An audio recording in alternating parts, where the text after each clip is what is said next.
and get ready to power up your day every day on Power 365 Radio, broadcasting from the city of Ibadan.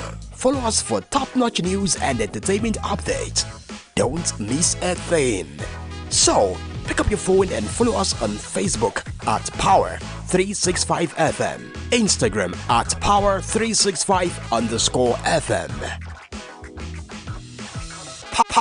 Power 365 Radio, your number one online Southwest radio.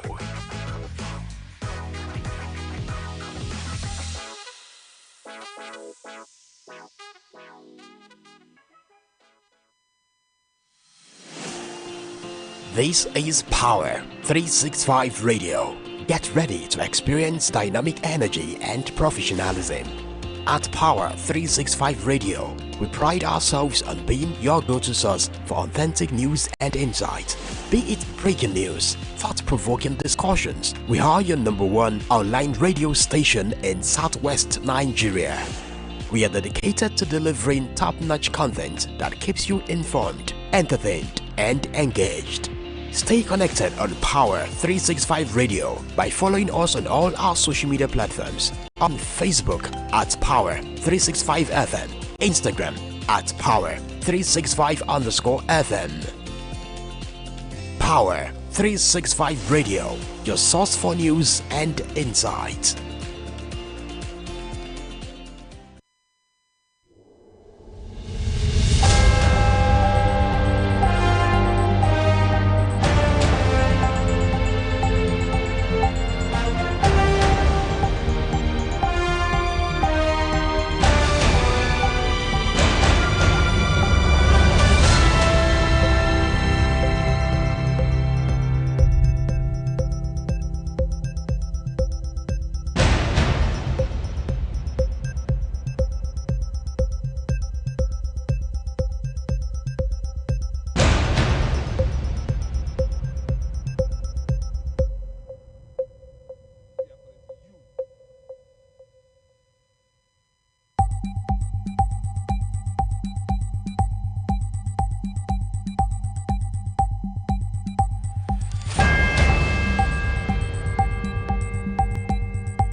Alright, good morning and welcome to yet another interesting edition of Newspaper Review on Power 365 FM, your number one online radio in Southwest Nigeria. We are the best among the rest. Whatever you may be listening to my voice, this is a Pidapo Miracle Oluwadami Lola. This morning, I have just made a punch newspaper that we will be reviewing together.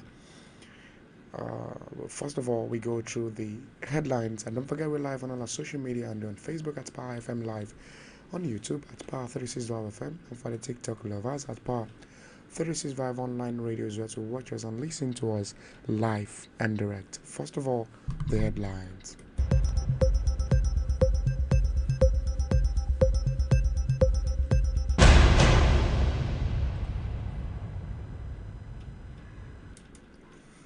Ogun SFH deploy 1,180 town announcer for mosquito net distribution.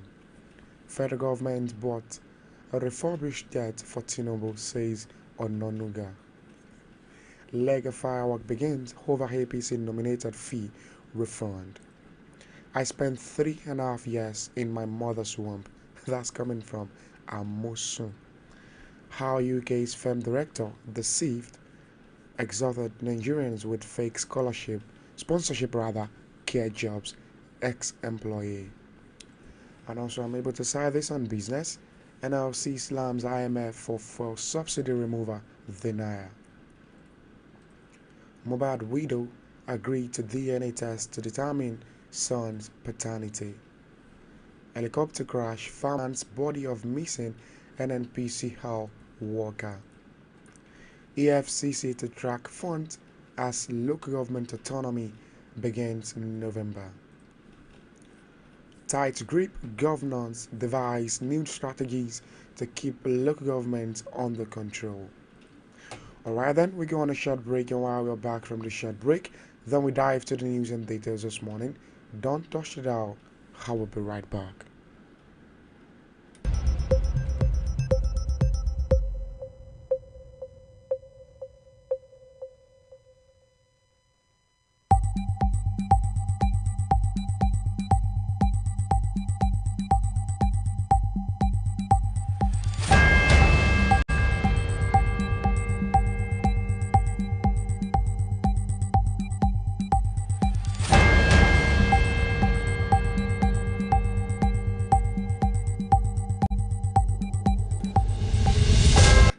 Ogun SFH deploy 1,180 town announcer for mosquito net distribution. The Ogun State government, in collaboration with Global Fund Malaria Project and Society for Family Health, among others, development partners have deployed 1,180 town announcers across the 236 wards of the 20 local governments in the state to help in creating awareness about the distribution of 3.1 million insecticide treated nets in November.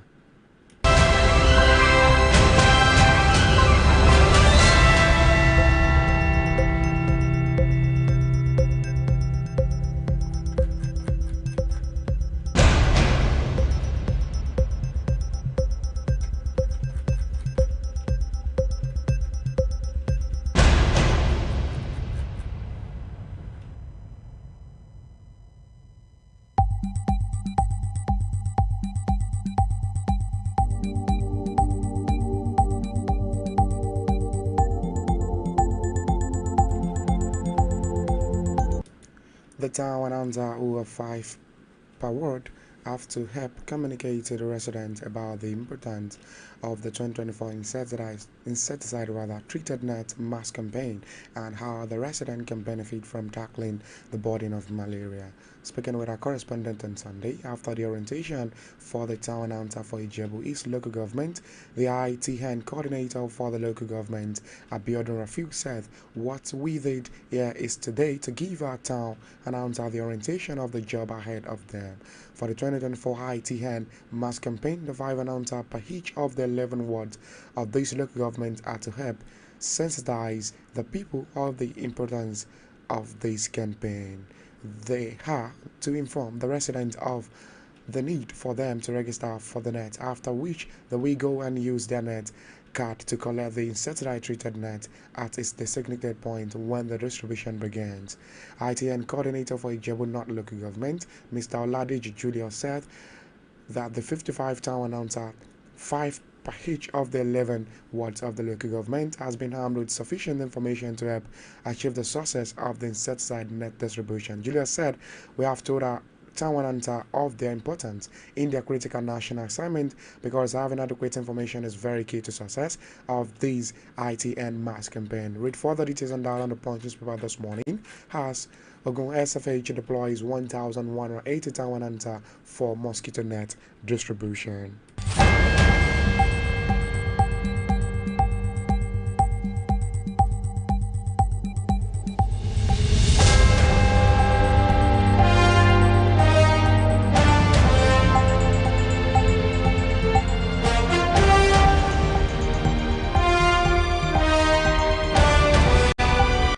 Federal government bought a refurbished jet for Tinubu, says Ononuga.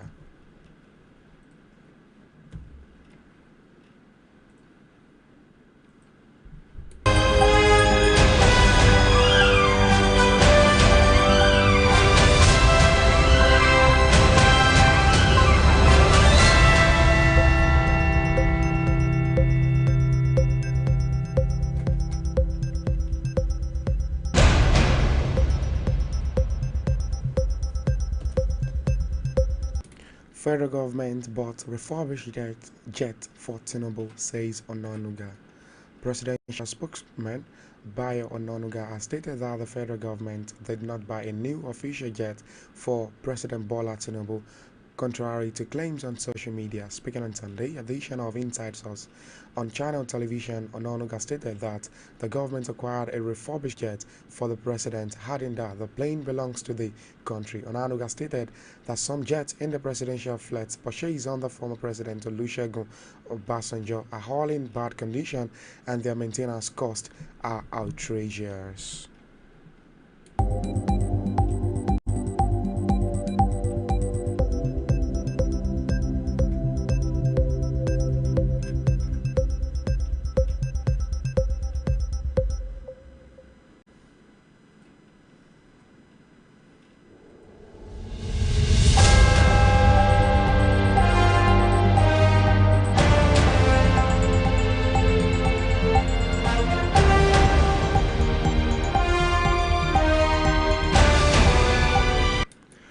He added that instead of spending a lot of money on aircraft maintenance, the president sought the approval of the National Assembly for a refurbished jet that was still in good condition. Ononuga said the refurbished Airbus A330 would save Nigeria a high maintenance cost in servicing the old aircraft. He said the president did not buy a new jet when what he has is a refurbished jet. It has been used by somebody else before it got it, but it is much newer model than the one President Buhari used. The one President Buhari used was bought by President Obasanjo, I beg your pardon, some 20 years ago.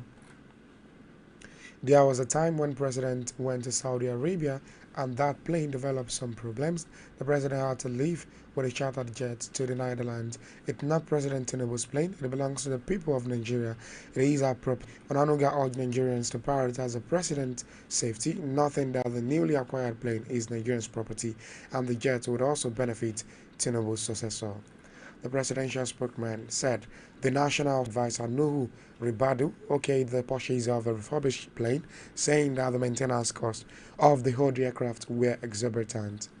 People should try to prioritize the safety of the president. I'm not sure anybody wishes our president to go and crash in the air. We want his safety so that he can hand over to whoever wants to take over from him, Onanuga said. While the presidency has continued to defend Tinubu's action to purchase a refurbished Airbus A330, the move has been criticized by many Nigerians and some of the 2023 presidential candidates. The president critics stated that he was not feeling the plight of poor Nigerians grappling under the weight of unprecedented flood of food inflation and energy prices, which have quadrupled in the last 1 year. Read further details on that as federal government bought refurbished jet for Tinubu, says Ononuga.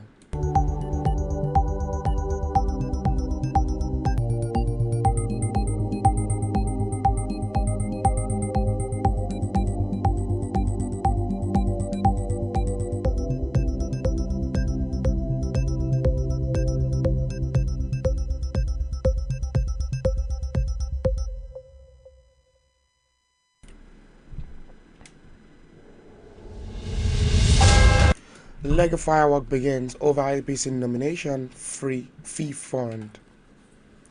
refund rather. A lawsuit filed against the leadership of the ruling Progressive Congress by Sonny Monidafe, one of the aspirants who participated in the March 26, 2023 National Convention, begins today, Monday. This was even as the party said it was aware of the delay in payment and the legal approach. The case will be entertained at a federal high court in Wuse, Abuja. Monidafe has dragged the party to court over its failure to refund the payment of the expressions of interest and nomination forms he obtained while vying for a seat on the party's National Working Committee. The aspirant, who is arrowhead of other aggrieved aspirants, confirmed the development in an exclusive chat with The Punch on Saturday. The Adama APC bigwig said he was compelled to file the lawsuit to recoup his nomination fee for the party as an individual party member. He said he, alongside other aggrieved aspirants, found it baffling that, despite the directives by former President Muhammadu Buhari to refund their money for stepping down for Senator Abdullah Adamu and his NWC members, the ruling party had refused to reimburse them. He said, God knows we tried our best by not making this matter public for this long. We have written, visited, and pleaded, even with the current leadership of the party since Abdullahi Ganduje took over. The last time I went there in the company of Adebayo Shitu and some chieftains to plead with them, to no avail. Having explored every option, I heard from a source at the party that all we have been doing is politics, as they have resolved not to pay. Read further details and down on the Punch paper this morning as legal firework begins over APC nomination fee refund.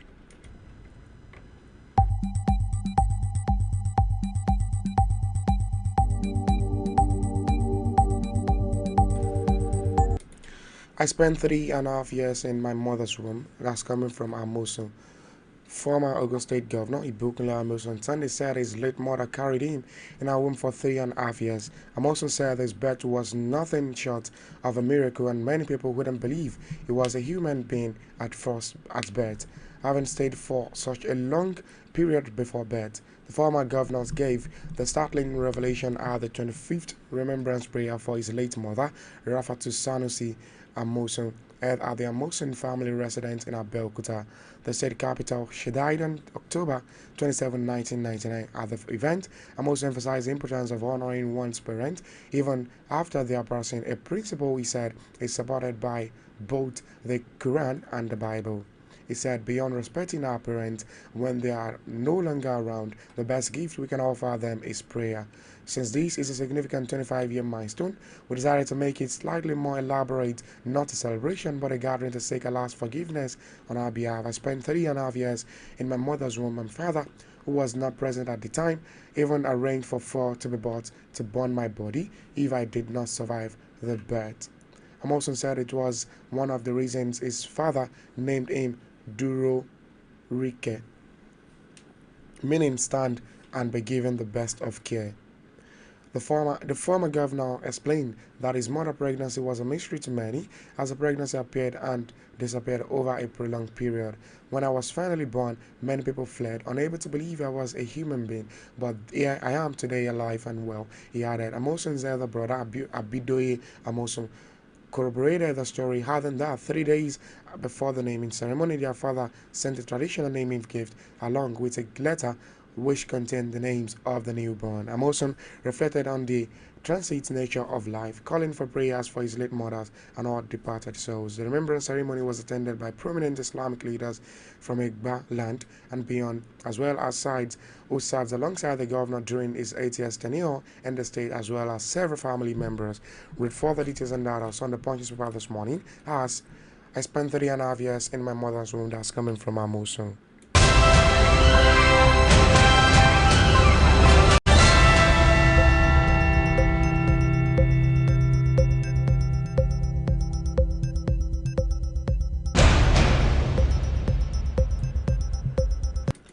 Mohbad widow agreed to DNA test to determine son paternity. Omawumi, widow of the late singer and rapper Ilerioluwa Oloba, aka Mohbad, has expressed readiness to conduct a disastrous boric acid DNA test to determine the paternity of their only son, Liam. Punch Metro reported that the deceased singer father, Joseph Aloba, filed a suit seeking a DNA test for his grandson. In the application filed by the legal team to Joseph, the family sought an order to serve Wumi by posting all the originating process and other processes in the suit on the last known address of the respondent. The family legal team, led by Emmanuel Rocco, however, urged that attempt to serve Wumi failed. The magistrate court, during its sitting on July 9, 2024, in the Ikorodu area of Lagos State, directed both parties to explore an alternative dispute resolution leading to closed-door negotiation that also failed to yield an agreement. In a statement obtained by Punch Metro on Sunday, a representative of the family legal team, Monisola Odumosu, stated that Wumi has agreed to carry out the DNA. Odumosu added that this was followed by the settlement terms drafted by both parties. Read further details on that on the Punch paper, as Mohbad widows agrees to DNA test to determine son paternity. And finally, on newspaper review this morning, NLC slams IMF for subsidy removal. denial. The Nigerian Labour Congress has criticized the International Monetary Fund for its denial of responsibility regarding the Nigerian government's recent removal of subsidy on petrol. The Congress describes the denial as cynical and emblematic of the IMF and World Bank's long-standing pattern of imposing harsh economic policies on developing nations. In a statement on Sunday, NLC National President Joe Ajero criticized the IMF for presenting its harmful recommendations as growth strategies which have led to increased socio-economic hardship and stagnation in Nigeria and other nations that have followed their misguided advice. Read further details on that on the Punch newspaper as NLC slammed IMF for subsidy removal denial. Alright then, thank you so very much for being part of Newspaper Review this morning. Till I come your way tomorrow, my name is Abidapo Miracle Oluwadamilola. Have yourself a fantastic and productive day ahead. Up next, it is Newspaper Review in Yoruba, of course, Yoruba edition of Newspaper Review. Thank you so very much once again.